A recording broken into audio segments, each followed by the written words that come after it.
Assalamualaikum warahmatullahi wabarakatuh. Kita masuk ke tahapan pengenalan blok di dalam mainboard laptop.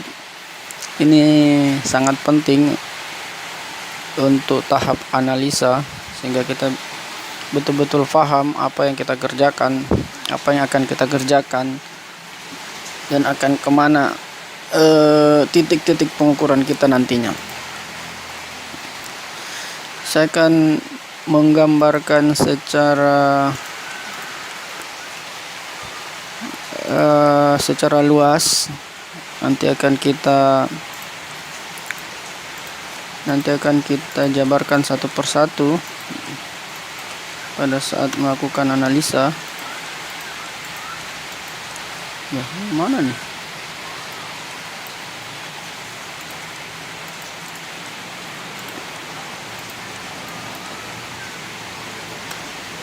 Nah, oke.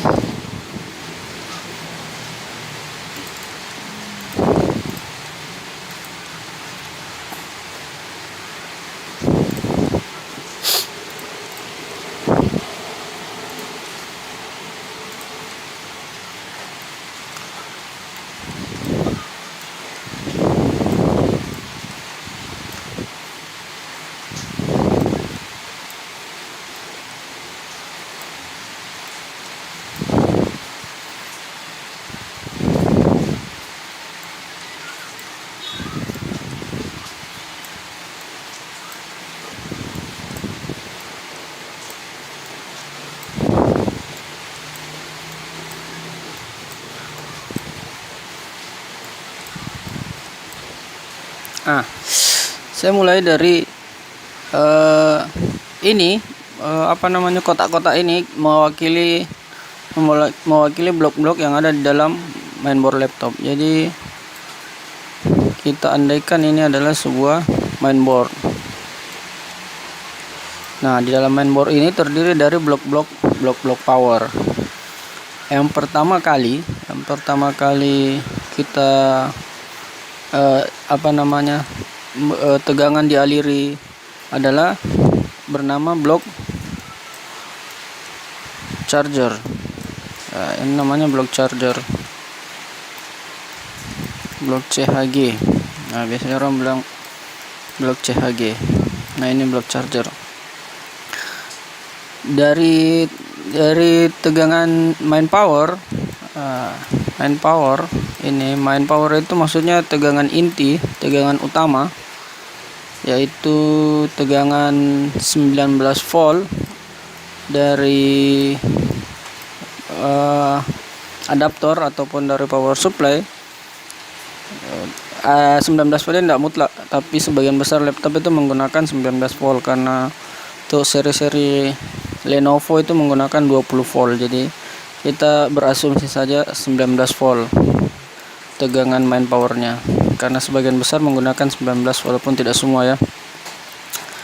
Oke, jadi awal mula tegangan main power itu masuk adalah menuju ke blok charger. Di blok charger ini tegangan 19 volt itu diolah.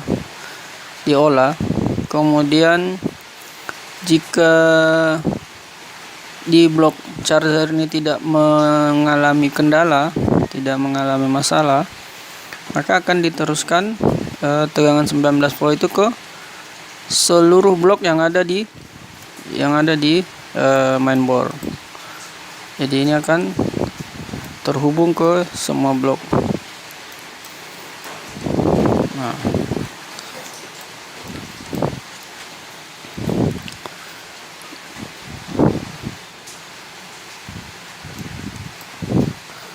setelah blok charger berhasil dilewati oleh tegangan 19 volt ini, maka tegangan 19 volt itu akan mengalir ke semua blok. Yang blok berikutnya adalah blok DC-DC atau blok IC DC-DC. Nah, ini blok DC-DC. Kemudian ini blok power run.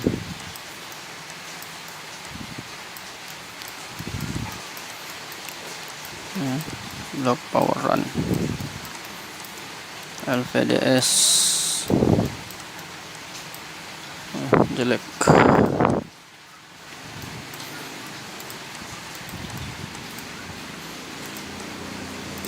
LVDS.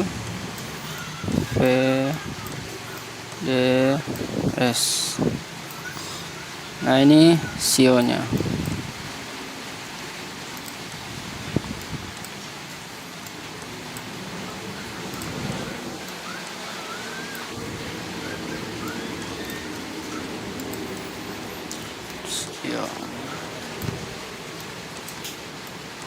Ini bukan blok, tapi ini sistem kontrol. Nanti kita bahas. Ini tidak tersuplai tegangan 19 volt. Jadi tegangan 19 volt itu setelah melewati blok charger akan masuk ke semua blok yang ada di mainboard. Jadi ketika di blok, misalnya di blok akhir ini, blok LVDS ini mengalami masalah 19 volt, misalnya di sini terjadi short atau ada komponen di blok LVDS ini, ada komponen yang short, maka otomatis semua tegangan 19 volt yang ada di blok power dan di blok IC/DC sini mengalami masalah. Yang mungkin tidak mengalami masalah adalah di bagian ini saja. Kenapa? Karena disinilah disinilah 19 volt itu diolah. Karena di sini ada jembatan yang memutus hubungan antara keseluruhan 19 volt tadi. Jadi ceritanya ini semua ini tegangan yang namanya tegangan 19 volt di semua blok itu sama. Satu jalur. Jalurnya dari mana? Jalurnya ya dari blok charger ini. Jadi ketika menemukan masalah mati total, perhatikan dulu mati totalnya karena apa. Jika mati totalnya karena tegangan 19 volt tidak bisa masuk, tidak bisa menyeberang, tidak bisa melewati blok charger, maka kemungkinan ada masalah di blok-blok di depannya, atau memang masalah di blok charger ini, IC chargernya memang bermasalah sehingga tidak bisa memerintahkan tegangan 19 untuk lolos. Jadi prinsipnya kita harus memeriksa semua bagian yang terhubung dengan blok dengan tegangan 19 volt. Nah, jadi pelajaran yang ingin saya sampaikan di sini bahwa 19 volt itu adalah satu bagian. Ada 19 volt itu adalah main power yang menghidupkan semua sistem power yang ada di mainboard. Jadi 19 volt itu harus ada di semua blok yang ada di sistem power pada mainboard laptop. Jadi arahnya seperti itu. Ini yang harus diperhatikan. Kemudian SIO ini apa? SIO ini adalah sistem signal. Jadi semua IC yang setelah menerima tegangan supply 19 volt akan memberi laporan ke SIO ini. Nah, sistemnya seperti itu. Nanti SIO ini akan mengembalikan laporan tersebut jika memang IC tersebut ketika SIO menerima signal dari IC charger, maka SIO akan memberikan perintah balik bahwa untuk melanjutkan tegangan 19 volt ini. Nah, seperti itu. Begitu juga untuk blok IC/DC ini. Jika IC/DC menerima tegangan supply 19 volt, artinya dia telah menerima tegangan, dia harus bekerja, dan setelah bekerja dia akan memberi laporan ke SIO. Nah, SIO ini mengembalikan, artinya setelah menerima laporan dari DC/DC, SIO kembali mengembalikan lagi ke IC/DC untuk melanjutkan ke perintah berikutnya, dan seterusnya seperti itu. Jadi ini bolak-balik. Jadi SIO seluruh kegiatan yang ada di mainboard itu selalu bermuara ke SIO. Nah, SIO ini dikendalikan oleh yang namanya IC BIOS. Nah, itulah kenapa selalu tahap awal yang harus kita lakukan jika mainboard mengalami masalah adalah melakukan flash BIOS. Satu-satunya tahapan yang tidak perlu kita tidak menjadi acuan untuk flash BIOS adalah ketika laptop mengalami short. Itu karena tidak ada hubungan sama sekali dengan SIO. Jadi SIO ini dikendalikan oleh IC BIOS. Jadi ketika IC BIOS ini IC-nya atau isi file BIOS ini mengalami masalah, otomatis SIO ini tidak akan bekerja. Jadi ketika misalnya block charger telah memberikan signal bahwa IC tersebut siap bekerja dan SIO ini mengalami masalah karena ada firmware-nya yang error, maka otomatis SIO ini tidak mengembalikan perintah yang seharusnya dijalankan. Nah, seperti itu. Makanya ketika kita melakukan perbaikan, selain kerusakan short, ada baiknya kita melakukan flash BIOS dulu untuk memastikan bahwa IC BIOS-nya dalam kondisi baik-baik saja atau filenya dalam kondisi normal. Nah, ini alur yang akan dilewati. IC DC-DC ini apa? IC DC-DC adalah tegangan yang akan mengeluarkan 3 VA dan 5 VA. Nah, ini tegangan wajib kedua. Tegangan wajib pertama adalah 19 volt, tegangan wajib kedua adalah 3, dan tegangan wajib ketiga adalah 5 VA. Nah, syarat untuk menghidupkan mainboard laptop ini wajib ada. Tidak bakalan laptop bisa hidup tanpa ketiga tegangan ini.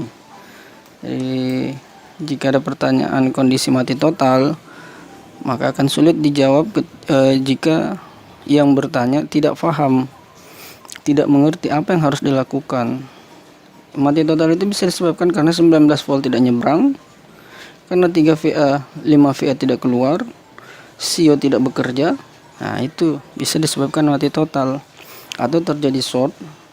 Nah, jadi banyaklah penyebab mati total. Jadi semua bagian harus diperiksa di bagian tegangan always. Nah, ini ketiga tegangan adalah tegangan wajib hadir. Adapun beberapa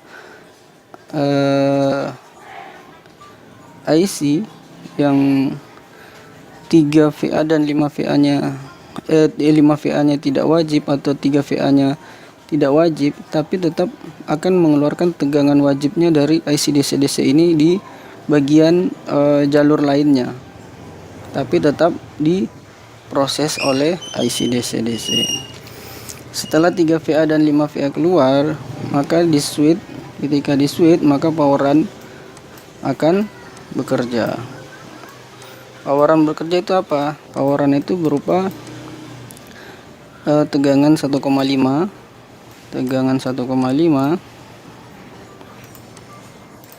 dari VRAM, dari IC RAM maksud saya, bukan dari RAM-nya. Di sini ada tegangan 1,5, ada tegangan 0,9, ada tegangan 1,8, ada 1,1, ada beberapa, ada juga yang 0,9 lainnya dari tegangan lain, ada tegangan 0,75. Nah, inilah VRAM, tegangan yang akan keluar setelah IC DC-DC. Setelah semua tegangan ini bisa bekerja, bisa keluar, maka masuk ke jalur LVDS. Nah, jalur LVDS inilah yang akan mengeluarkan signal gambar di monitor. Nah, jadi tidak bakalan ada tampilan di layar ini jika mengalami masalah di salah satu bagian dari power run ini.